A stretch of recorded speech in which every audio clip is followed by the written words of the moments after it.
That only really works if you're building a relationship with people.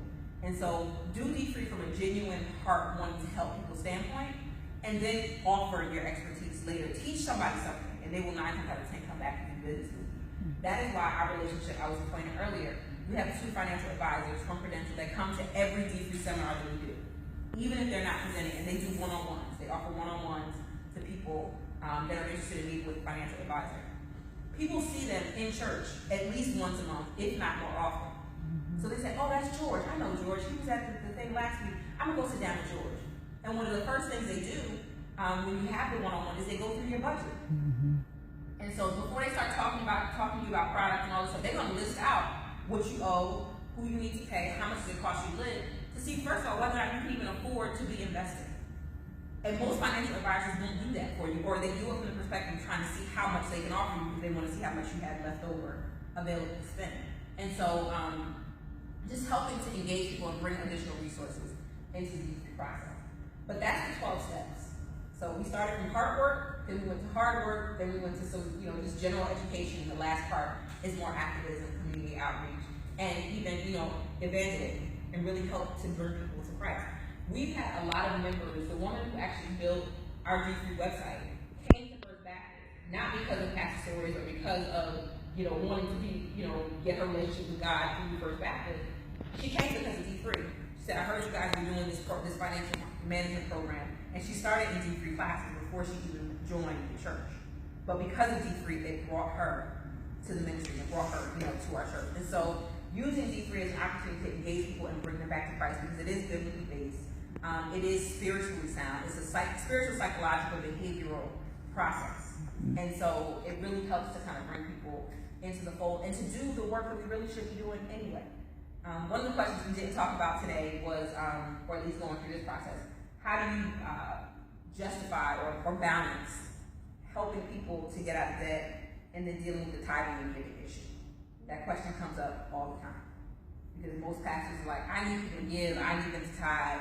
They're doing D3 because I need them to give, I need them to tithe. The reality is most people that are coming to D3 from a debt perspective cannot afford to tithe. Their tithe is in their pocketbook, literally the physical pocketbook, the shoes, the car, the house, that's where the money is. And then other people are at a point of destitution where if I tithe, I'm not paying my light bill, or I'm not paying my mortgage, or I'm not, so they're making trade-offs. And for people that can't give or can't tithe regularly but still have a very strong connection with God, they feel ashamed that they can't give anyway. And so what you can't do, and I don't want to say what you can't do, what we don't recommend is that you continue to beat people who aren't giving and kind of force them. You need to give, you need to give, you need to give. If they don't have it to give. D3 came from that understanding that people don't have it, that's why they're not giving it. But our idea is your responsibility to tithe and give back to the church is an obligation between you and Christ. He has commanded us to do that, to bring our tithe into the storehouse, to give back to the church, and to be the church in that way. If you understand that from a spiritual perspective, you giving to the church physically is a representation of that obligation. So you already know that you're responsible for doing that. So it's not my job to browbeat you. You should understand that. I'm doing D3 to allow you to have the freedom financially to be able to do it. And so you're equipping people to be able to meet their godly obligations. And that's how we position D3. Because if you really don't have it, you have to eat, you have to live, you have to survive. I'm not saying don't do that. I'm saying let's adjust your financial picture so that now you're able to give. Because people want to. They're so strapped they can't. And they're making really hard decisions about, do I pay the mortgage or do I pay my tithe? And if you haven't been living in a lifestyle where that has always been a part of what you do, it is very hard to unwrap things. It's going to take time to unwrap it to a point where you're able to give and not be, missing out on a part of your life. And so that's kind of how we balance the tithing and giving with what we're teaching in D3. None of this says don't tithe or don't give or limit your giving. In fact, if you do the spending plan, you'll see that giving and tithing is a line item in that. And so people should be planning that as a part of their spending plan. We don't say plan your nails and don't plan to give. Like that is included in the process. But that's D3, that's the curriculum. So even though you're not financially free today, hopefully mentally you understand the process that we take people through. Any questions about the content? Well, just on the part about, you're talking about the tithing. Pastors will say the 10% is off the top. So if you give that first and don't mix it with the rest, you know what I'm saying? It's this psychological way of saying, take the money out first before you start paying your bills and things like that. But that's not realistic. Right. It's not realistic. How would you, if this was a room full of pastors, right? You know, a lot of us in here are trainers and, I say the same thing. Same thing. Because I'm not a pastor, so that's the power of not being in the clergy. I can speak it from a lay person's perspective and tell you what people are experiencing. I'm telling you, people cannot. Exactly. And whether you want to believe it or hear it or digest it or not. And Pastor says it in the book. He can afford to tithe in his own church. And some of our leaders are in that same position. Right. You're bivocational, you're working to try to make ends meet too, so you have to understand where people are. And I'm not making an excuse for what your godly obligation is. All I'm saying is you need to equip people to be able to do it and to adhere to the obligation, because the world doesn't care about tithes. Right. The marketers don't care about that. Nope. And unfortunately, people have been living in the world from a financial perspective for so long that all these other things that we were responsible for, we forgot about. And so now we have to undo what they've experienced out there, and what other place is supposed to undo it but the church. And once you undo that for people, they can realign themselves to meet those obligations. And so it's not pressuring pastors to not talk about tithing and giving, but it's also empowering them to help people to get to a point where they can give responsibly. Because the other thing is that they'll tithe, but then they're going to show up on Monday and ask you for money to pay a mortgage. So that's the trade-off. Yep. And people will feel comfortable and confident doing it. Well, I tithe to this church, so you owe me. Ask me if you've never heard that before. I give every week. Never mind that they only give $2 every week. I give every week consistently, and I'm a member of this church, and you owe me. Is it their benevolence fund? Exactly. They only give that $2 to the benevolence. They want that $2 worth out of this church. And so, I mean, it's true. And I can say that as a non-clergy person, and I will say it because I experience it and I can see it. And in the trainings that we do training specifically for leaders initially before we even train the team. And a lot of that stuff comes up. And Pastor Stories talks about it. He mentors pastors through that point. And he rarely even preaches about giving. It is very, like Pastor, I don't think he's ever preached a full sermon just on giving and tithing. And that was part of the impetus for starting to do free too, because he's like, I'm not going to stand here and do that. That's just not who I am. Well, that's the spiritual piece of this, that although it's unexplainable, that's a faith walk. And the rest lines up. So Right. A lot of this here is intellectual, but that piece right there is a spiritual piece that you can't teach tithing. Right. It's got to be in your heart. And that's the thing, you can't tell people to do it. You have to understand that that's your obligation and that you give and it will give it back to you. And it's not an automatic exchange either. That's the thing. And people have to get that. And so that's also part of, the spiritual process of D3 is helping to address those issues and tell people that. Because some people will, and we know this for sure, when people come to a church or don't come to a church, it's because they think that you're getting ready to ask them for money. Yes. And so they avoid the church because they think that's all the church wants is to take your money, to pay for this building, and to pay for your Bentley, and to pay for your new tires. And they've been waiting on this ship to come in and waiting for the abundance and the rain and the fruit and all that to drop and fall. And it's not falling, and they're not understanding why. Or it's falling and they already spent it. They done caught it and it's gone. And so, this is really helping people from a practical perspective with the spiritual underpinnings to really deal with their money in a different way. So that's the content. That's the 12 weeks. Excellent. So what I want to show you real quick is a sample lesson of kind of how we deliver this in a classroom. All the lessons are pretty much shaped the same. We recommend that the sessions are about 90 minutes long because the same way we just went through the 12 steps really fairly quickly in about an hour, a little bit over that.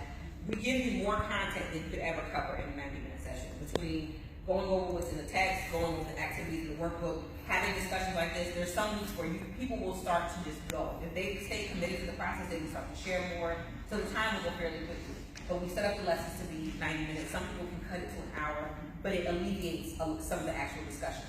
So you click the next slide. So each level will open up with the purpose and the objectives for that particular level. This is an example from level 1. So you'll have that at the very beginning of each of the 3 steps. Each lesson opens with an opening prayer that's pre-written. The reason we recommend that you use the pre-written prayer is one, is because it sets the tone of what you're doing. D3 is a ministry. You want to kind of clear out whatever you came in with. But you also don't want people to feel obligated to have to pray a long-winded prayer that they may not be able to pray. And so we just encourage you to use prayer. They're actually really good too. At the very beginning of the D3 process, people will take a pre-assessment, where it's a private document where they can talk about their financial behaviors initially. And so this is not about how much debt you're in, and really ask general questions about how you handle your money right now. And so we include this as a part of the training process. We want to capture electronically. We have a tool that we use called Success Measures that we administer nationally, where we ask people to track at the beginning of the D3 process what their behaviors were, and then to do it again at the end. We're going to roll it out nationally. Like, we've been giving the pre and post assessments out to each of the churches that start D3, but we're going to start to collect that data so that we can, again, $1 billion challenge shows the quantifiable impact of D3. Success measures will show the actual behavioral change. So beyond the testimonies, we can say, 20% of people that start D3 have 5 or more credit cards. By the end of D3, they're down to 3. They're actively using, 2 or 3 as opposed to the 5. And so we can show the behavioral change without pegging it to any individual person. So you'll start out with the pre-assessment. There's the key financial topic of financial freedom, which is woven throughout the 12 weeks. And so at the beginning of each level, we bring that topic back. And then we included the not the empire. In our updated training, it's included at each level this whole concept of God's economy versus the world's economy. And really looking at what we get fed on a daily basis in the world versus what we're learning in history and what God is telling us to do with our money. Empire is a show about a family of, crazy living people who have suddenly got rich in their music business, and now they have money and cars and clothes, but they kill people and they do all kinds of things. And so we use these examples, and there's questions that go along with this to start people thinking about the stuff that you consume and how that impacts how you treat your money. If this is what you see every Wednesday, that's what you want. That's honestly what you consume. You will start to reflect in your life. So suddenly now you see people wearing red bottom shoes that you think you need to have red paint on the bottom of your shoes is going to get stuck off anyway. And so as what we're exposed to gets elevated, again, the Joneses have now become the lions that you see on television every day. And if everybody's trying to look like this, then your neighbors start to look like the lions, and now you're just trying to one up everybody. And so we have this conversation at the beginning of each level. Next up. Again, this is just an overview and a continuation of the icebreaker. This is a new part of what we've included in the new D3 training. It's called the D3 Strategic Financial Planner. And what it does is it allows people to create an overall goal of what they want to achieve while they're in D3, but then also to create individual goals for each level. So as they do their reading and as they do their work with exercises, they can set a specific goal of what they want to achieve in that concept. You can start clicking through this stuff and it builds. And in the training part of it, we use Claude and Grace as an example as you're going through materials, but what people are allowed to do as they go through the class is to fill out their own individual growth chart, and they keep it with them week over week. And so you set your goals. So this person, they have a financial goal of getting out of a whole lot of debt. Ooh, oh my. But it's to pay off their home. Well, they want to save, pay off debt, and then buy a home. So they go through this at each level. You'll see it builds in terms of the examples. But for each individual, they can do this for themselves, and it's part of the discussion. Next slide. And then you get your agenda. There's a whole lot of click-throughs in this. So we're at level 1, get started. So before each level, there's pre-work that's assigned, and the pre-work includes doing a reading from the Breaking Free from Financial Slavery, watching a video that is not included in the training that you're actually doing in class, register for $1 billion challenge, and signing the D3 commitment statement. And the pre-work that you use, it helps to kind of set the tone for the class so that people don't walk in cold. Like, you should expect that people will read and do their work with exercises before they come into class. Next slide. This is the icebreaker that we talked about with the values. So I think it's every other step or every 3 steps. You'll also do an icebreaker to go along with the actual topic. You click through this one. This is where you talk about what you value. And then we get into the actual lesson. So week 1, step 1, admit the problem. Next slide. So for each actual class, there's learning goals for each of the steps, and that's included there. So it tells people what they should expect to get out of that class. Next.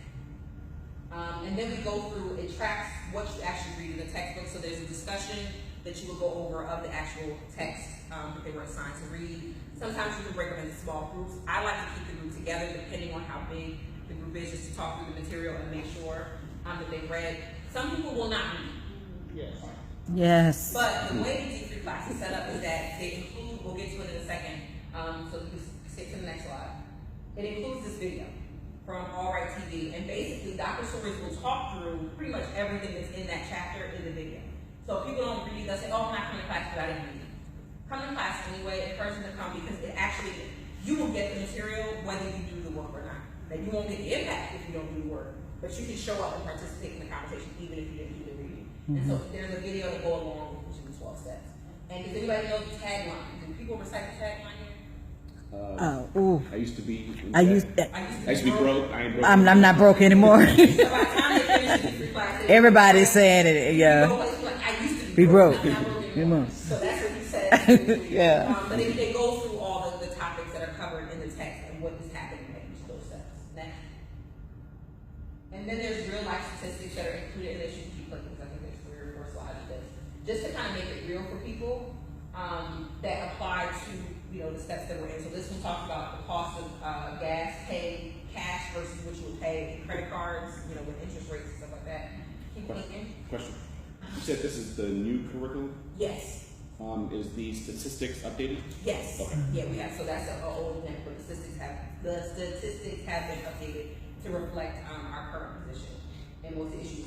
I will say this though, because of the edits that we just did, things are constantly changing. So if you see things that need to be changed or updated or edited, let us know so that we can continue to update them. The reality is, we'll put the training out there today, and then 2 months from now it'll be totally different. And so we're constantly in a state of updating. Let us know if you find anything that looks absolutely crazy, and we will go ahead and fix that. Then, so the next step is once they watch the videos, you go over the exercises in the workbook. You talk about plotting grades. You have the real life dialogue around that particular topic. You will never get through all these workbook exercises. Mm-hmm. But what is important to do as an instructor is to pick the exercises that you think are going to be the most valuable, which is why it's important for you to prepare for class each week. Like, what's going to get the discussion going. You also know what's going to be most important and what's impactful for people, like what you want them to get out of that lesson. So you pick and choose which ones you're going to discuss, but always encourage people to complete all the workbook exercises, because that's how they're going to see the impact on their life and how it's actually going to play out, in their finances. Next slide. They'll go through and they'll fill out their strategic growth planner with updates from what they learned in that class. You keep clicking because it's going to go. And so now you'll see that they now have a goal for, no, you're fine. You'll see that they now have a goal for level 1. So next step includes what their homework is going to be for the following class. It's already pre-filled in, the paging stuff should match the links to the other videos they're supposed to watch. And then you go to the closing prayer. Close up the class. So all the presentations are set up that way. We give them to you in PowerPoint format. So if there's statistics that are more relevant to Houston that you want to use versus what's in there nationally, you can go in and make those changes. But we encourage you to keep the flow the same so that the experience is consistent as people go through D3 around the country. So any questions? Does that seem doable? Yes. Yeah, it's pretty well laid out.